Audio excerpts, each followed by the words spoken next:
Good morning. All right, so today we are going to continue with our second lesson. And for today, we're just going to focus on multiplying. And then next week, we will go back to dividing. So just starting with some basic multiplication review. I'm going to give you a problem. We'll walk through how to set it up and how to solve it. All right, so let's say I have a multiplication problem like this, 75 times 12. First thing I need to do is I need to stack up the numbers. And when you're multiplying, it doesn't matter which one you stack on top or the bottom, it is your choice. These both have the same number of digits, so either one is fine. I think that we all tend to go with the larger number to put on top, and that works. So I'm going to stack them up.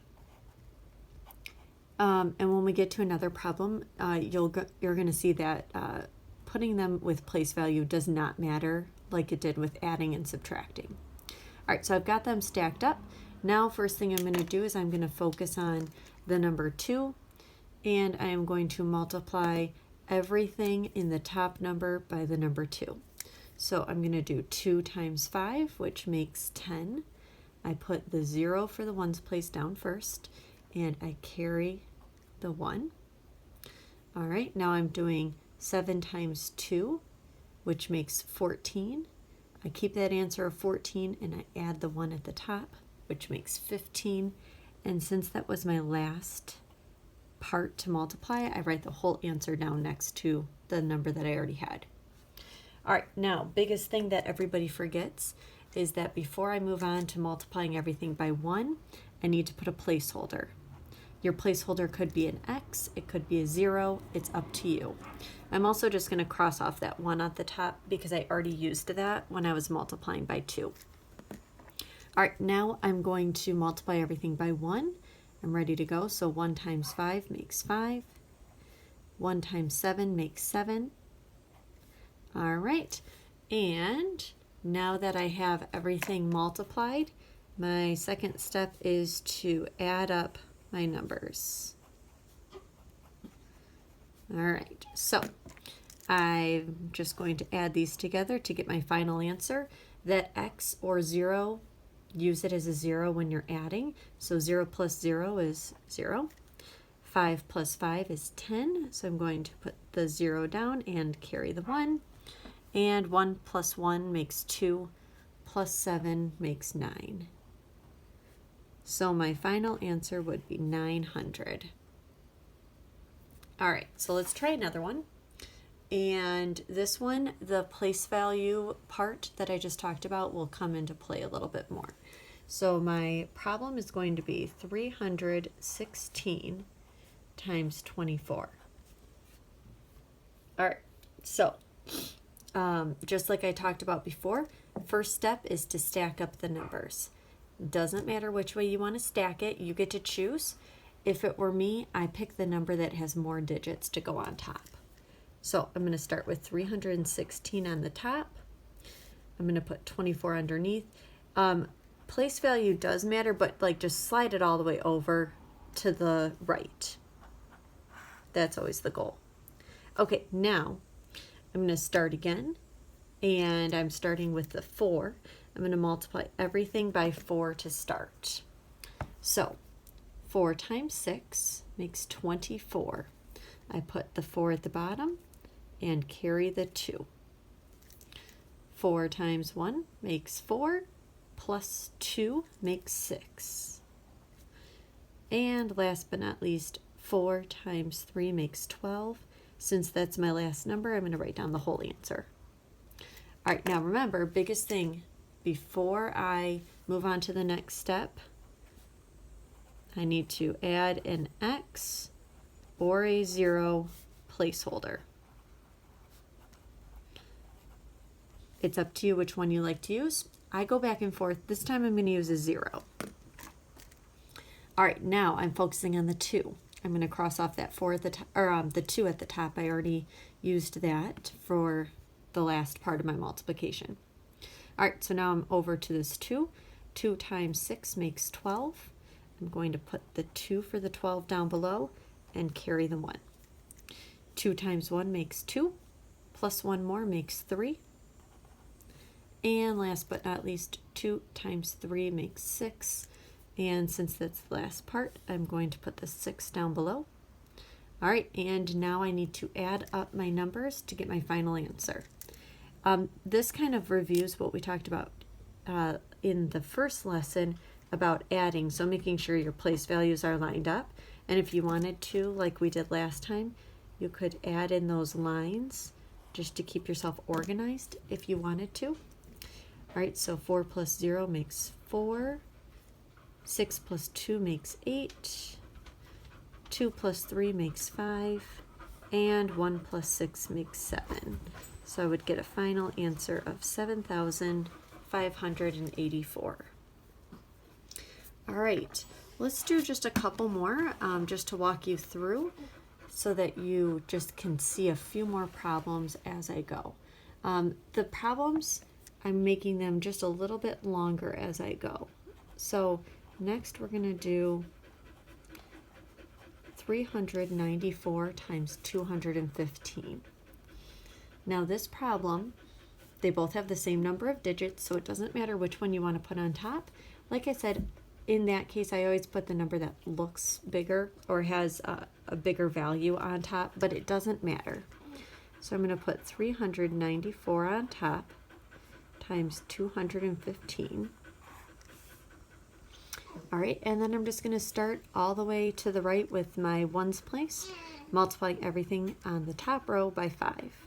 So 5 times 4 makes 20. Put the 0 down below and carry the 2. 5 times 9 makes 45, plus 2 more makes 47. And 5 times 3 makes 15, plus 4 more makes 19. I write the whole answer down because it's my last number.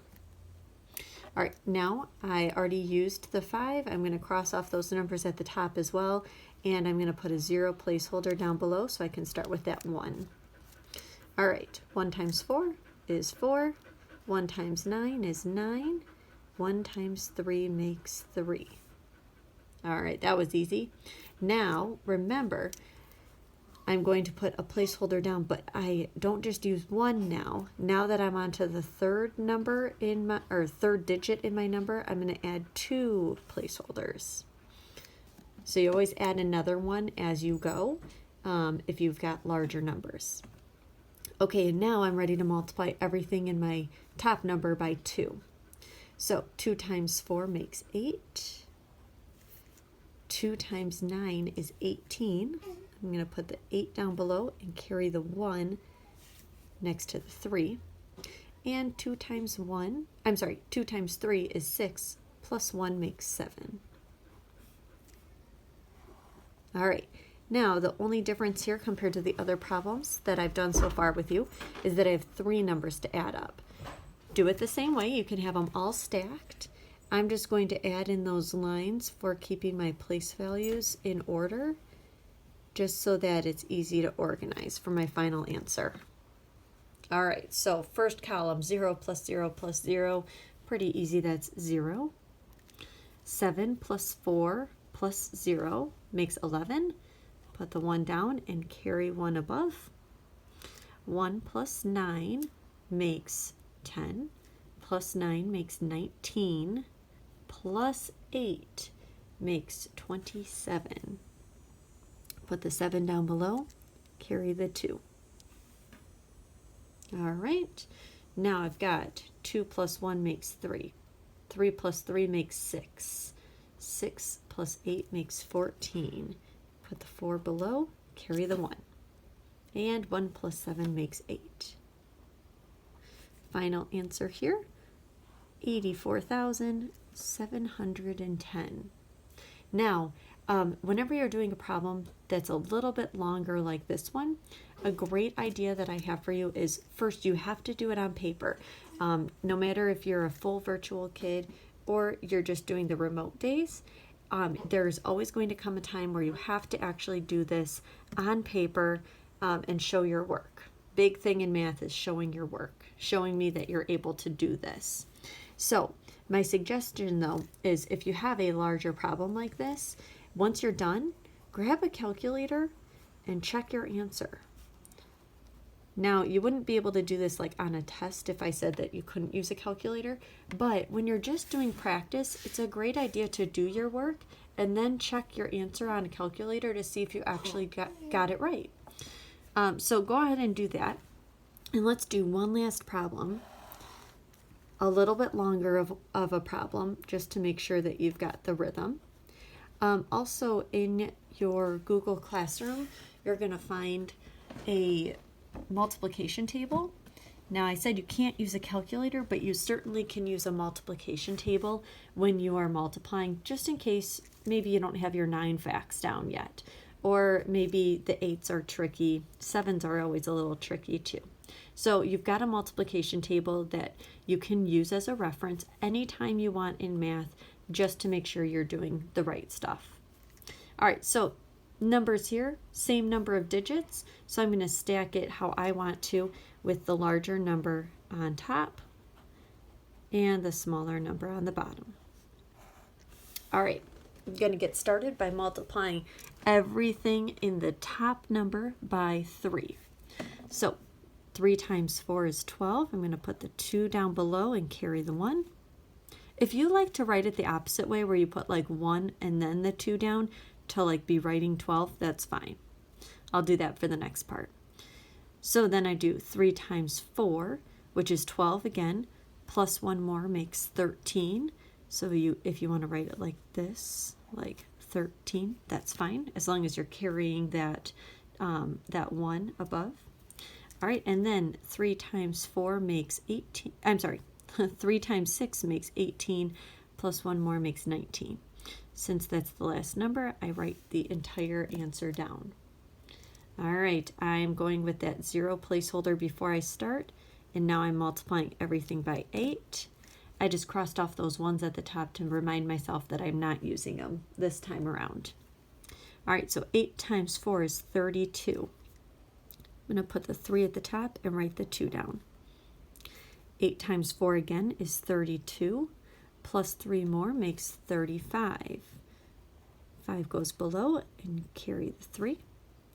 And 8 times 6 is 48, plus 3 more makes 51.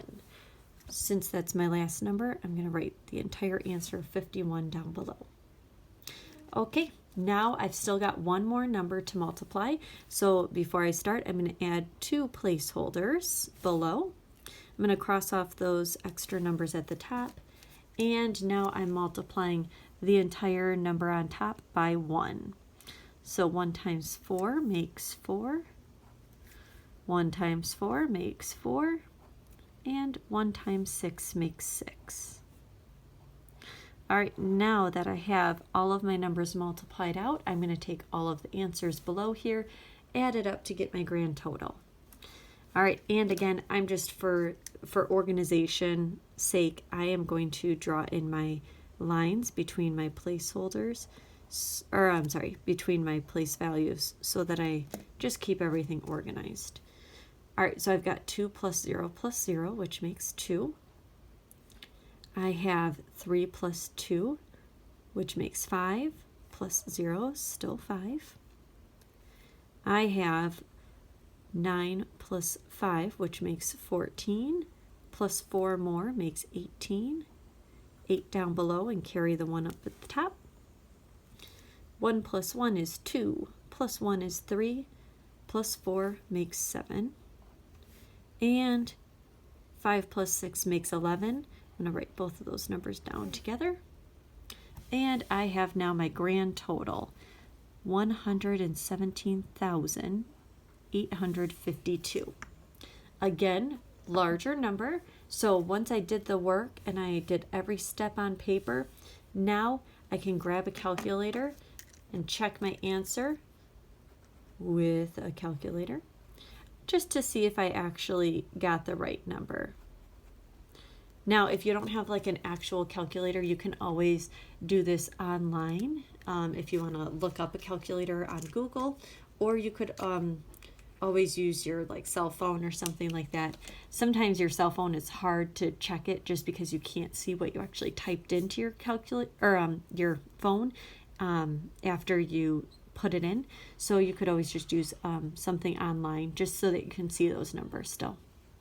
Okay, now that we did the notes, and again, it's always a great idea to write these down as I go, just so that you have something to look back at.